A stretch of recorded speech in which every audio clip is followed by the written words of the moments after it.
बर, आता आपण नवीन पेशंटचं रजिस्ट्रेशन करूयात. आता रजिस्ट्रेशन मध्ये जायचंय.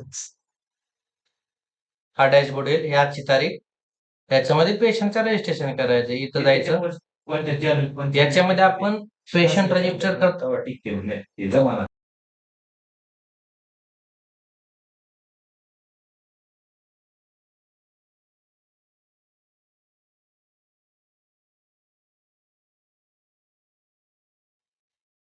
या ठिकाणी आपल्याला वेगवेगळे ऑप्शन दिसतील, जसं की मोबाईल नंबरने, आभा नंबरने, आभा ऍड्रेसने, आधार कार्डने, आणि जर याशिवाय काहीच नसेल त्यांच्याकडे तर आपण त्यांचं आभा क्रिएट करायचं.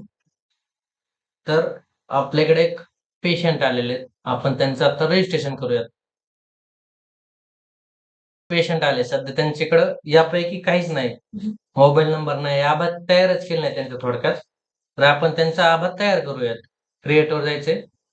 आता त्यांचा आधार नंबर सांगायचा आहे. सांगा.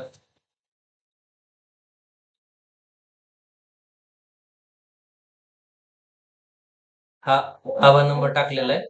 आता या आधार नंबरला जो मोबाईल नंबर लिंक आहे तो मोबाईल नंबर इथे आपल्याला टाकायचा आहे. ओके.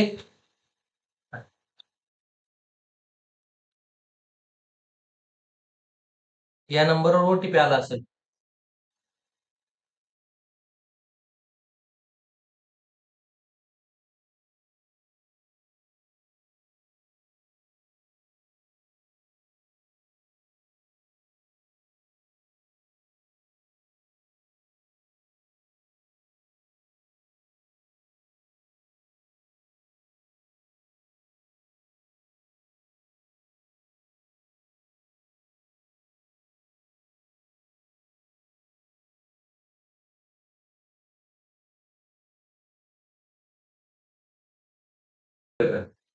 हा ओटीपी टाकलेला आहे. आता आपण त्याला रजिस्टर करूयात.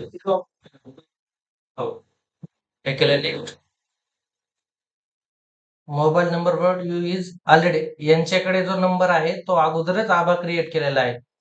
तर दुसऱ्या नंबरने, त्यांच्याकडे जो नंबर आहे तो दुसरा आहे, तर इथं नंबर बदलायचा. आता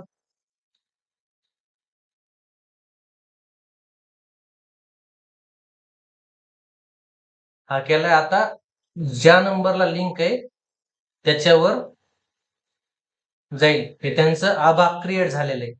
आता हे इथे पूर्ण माहिती आहे, मग याला न्यू रजिस्ट्रेशनवर क्लिक करायचे.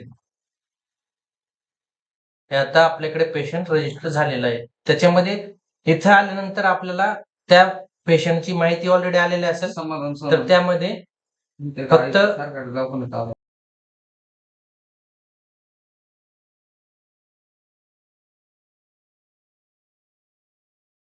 इथे पेशंटची माहिती आली, तर इथं पेशंटच्या वडिलांचं नाव टाकायचंय. इथं ऑलरेडी आपल्याला दिसेल त्याच्यावरील पेशंट कुठला आहे.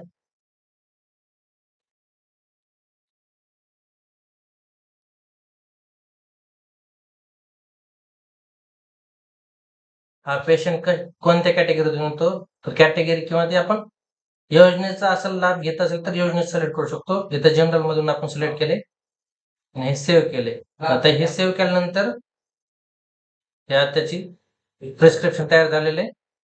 इथं कॅन्सल म्हणायचे, ते इथे क्लोज करून हा पेशंट आपल्याकडे आता रजिस्टर झालेला असेल. हा पेशंट रजिस्टर झालेला आहे.